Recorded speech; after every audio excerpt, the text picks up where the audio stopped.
Sergio, we got a few things to get to. We're going to talk about a thrilling comeback win for Fabio Wardley, a pretty solid step-up win for Abdullah Mason, and another mega card that is being put together in Riyadh this summer. We're going to dive into all of that. But first, it was a disaster of a weekend, Sergio, for Keyshawn Davis, the now former 135-pound champion who lost his title on the scales on Friday, weighing in more than 4 pounds over the limit for his fight with Edwin De Los Santos. I talked to members of De Los Santos' team after the weigh-in, and let me tell you, they were furious about what took place there. One person told me they saw someone on Davis's team spraying him with water to make it look like he was struggling to make weight. They said Davis was dancing around, smiling the whole time. There were conversations throughout the day on Friday about moving forward with the fight, with Davis paying a 6-figure penalty.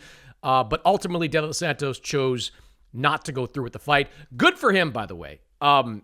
He looked drained at that weigh-in. And I have no doubt that if that fight went forward, he would have been badly knocked out. Instead, he gets his full purse. When you weigh in, and you know this, Sergio, you contractually have to be paid. And now he maybe gets a chance to fight for a vacant title of some sorts later this year. Now, a day after, Davis made things measurably worse. On the undercard of the show was Keyshawn's older brother, Kelvin. He faced someone named Nahir Albright, who Keyshawn narrowly beat in 2023, only to have the fight changed to a no contest after Davis tested positive for marijuana. Albright beats Kelvin Davis on the undercard of the show. In the locker room, Keyshawn and his younger brother, Keon, who also fought on the card, all three Davises were scheduled to fight, they went into Albright's locker room and jumped him. Albright said that Keyshawn headbutted him. He had a bump on his forehead that seemed to validate that after. Sergio, I want to play something.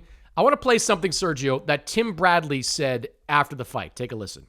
Get the best of you. You see when you don't control your anger, you see what happens? This type of stuff right here. The stock just plummeted to the floor. I was a Davis Brothers fan. I was. No, I'm a Abdullah Mason 5 Brothers fans because the way they behave like true professionals. So, Sergio, I'll put it to you. Did Keyshawn's stock plummet to the floor?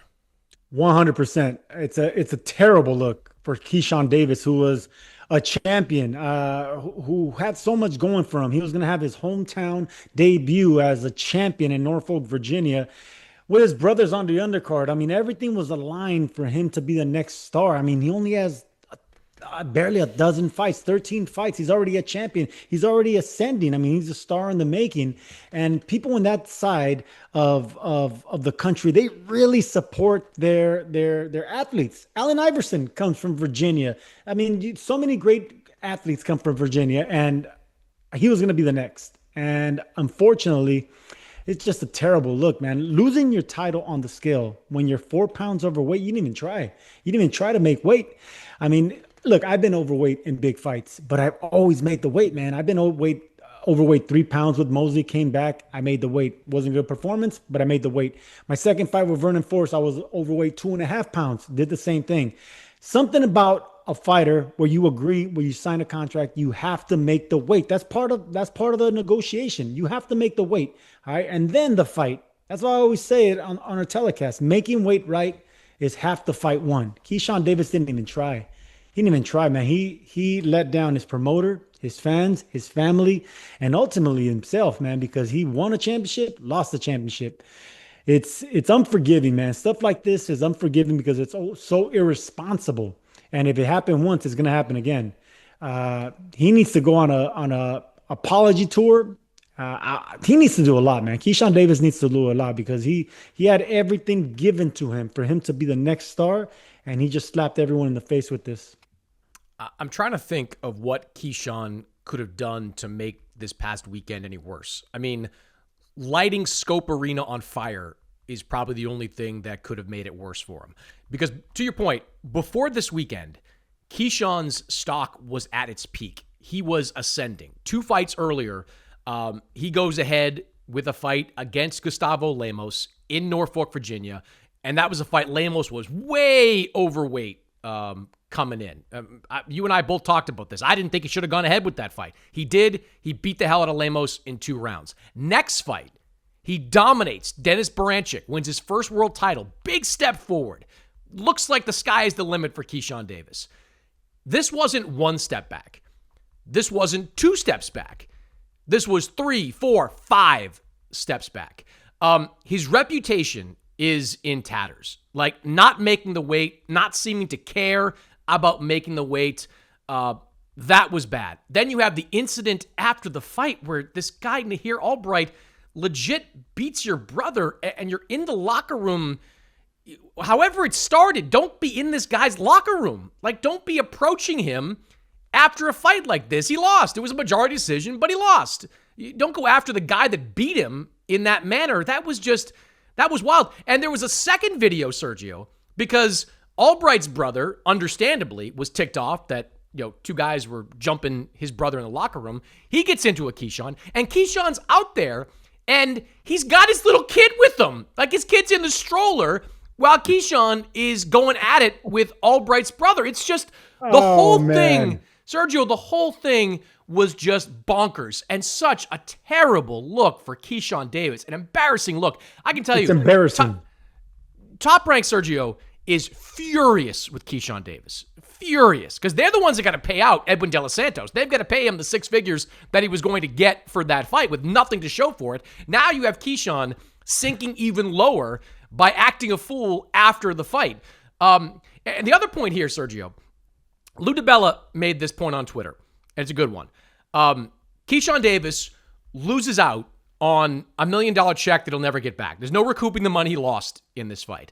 Now, he'll go into his next fight, not just coming off this incident, but also as a former champion. And because of these contracts, when you're a world champion, your money's up here. When you're not a world champion, your money gets dropped down here a little bit. So when you go into that next fight at 140 pounds, it is going to be for a purse that is substantially less than what you would have earned had you successfully defended your title against De Los Santos and moved up to 140, which he should have done professionally. I mean, if you had any doubts that Keyshawn was in the wrong every step of the way, apparently after all this shit went down with Albright, Terrence Crawford and Brian McIntyre, Keyshawn's trainer, went into Albright's locker room to apologize, to say they were sorry for the behavior of Keyshawn Davis. This was as embarrassing and humiliating a moment that Keyshawn Davis could possibly have faced. And you forgot about the no contest ruling when he failed a drug test due to marijuana. I said that at the top, without Albright, against Albright. So all this has been, piling up. It's just piling up. So this is character on Keyshawn Davis's part. And I've seen this before. We've seen this plenty of times in boxing. This is a lack of character on his part. And no matter how talented he is, I mean, this is a man that won a silver medal. He's just so naturally gifted. He became a champion with 12 fights. He's already beating guys on the top level, knocking them out. He had everything going for him. Now he just shot himself on both feet. This is one of these things that affects your reputation and it affects you going forward, because people don't want to work with irresponsible athletes. They don't want to give them that opportunity. They don't want to give them that chance anymore because they're not reliable. Once you're not reliable on that top stage, you're gonna not only take a step back in pay, but in opportunities. They're not going to want to give you opportunities if you're going to squander them. This was supposed to be a red carpet rollout party in Norfolk, Virginia, right? One of their own coming in as a world champion. Not anymore, man. It was an embarrassing Saturday Night Lights live skit. You're telling me everything that went wrong, and I'm like, how did that happen? How did that happen? I go, you have to be kidding me. And then a fight, and then this, and then that. It's like they wanted to have the perfect storm of nonsense that could possibly happen, and they did it. Congratulations. But terrible look for not only him, his team, and everyone involved. And Bob Arum said it best. Bob Arum's been around a long time as a promoter. Even he was embarrassed for what happened. I mean, for him to travel all the way over there at 90 years old and have to put up with this nonsense, it's disgusting, man. It's a shame on Keyshawn Davis. Keyshawn obviously had his talking points on Friday about missing weight, where he kept saying, I outgrew the weight. Do you buy that as an It excuse? doesn't matter. No, no, I don't buy it. This is look, I've been on that side. I could have lost my title on the scale, but I did the responsible thing. I signed up to fight at 154. I had to make 154 and it cost me. Same thing with the Shane Mosley fight. It was at 154. I've been on that side. You can make the weight if you want to. It's going to be harmful. It's going to be detrimental to your health, maybe, and maybe to your certainly to your performance. But you have to do it, man, because the show has to go on. You're a professional. You're a professional boxer. You signed a contract. You got to honor that contract. I say it all the time. Making weight right is half the fight won. And I don't know if when you hear me say that, this is what I meant by it. If you make the weight, then fighting's the easy part for professional boxers. That's the easiest thing for a fighter, especially as talented as Keyshawn Davis, just to fight. But to be in shape, to take camp seriously, to honor his responsibilities, his media, and making weight, all that has to do with him being a professional athlete. Fighting's the easy part, man. That's dessert for guys like Keyshawn Davis and so many others. That's just like, okay, throw me a bone. Everything else is work. Everything else is work. And this was part of the job, and he failed. Correct me if I'm wrong, but when a guy weighs in 4-point-something pounds heavier, that tells me he's known for days, if not weeks, he wasn't making that weight. Probably at least days. So what Keyshawn should have done, what his team should have done, is gone to De Los Santos like on Tuesday or Wednesday and said, hey, I'm not going to make this weight. If you want to go forward with the fight, it's got to be at like 137 pounds. Maybe De Los Santos still would have balked at that because he wanted to win that world title. But De Los Santos has also been out of the ring for like 18 months. He wanted that payday. Like he wanted to get a check on fight night.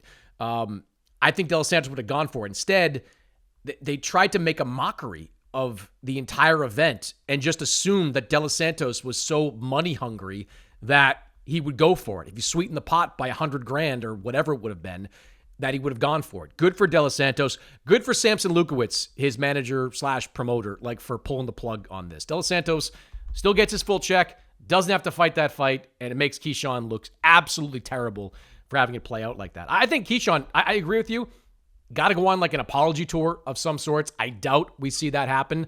And then next, I guess you could fight Albright again. Like, it was a no contest the last time, and it was a close fight. Like, Keyshawn won, but it was a majority decision that he won that night. So maybe you fight Albright, make it a family affair, go back to Norfolk, apologize to your fan base. I don't know, but there's got to be something there because Keyshawn's stock, to Tim's point and to your point, right down at the bottom.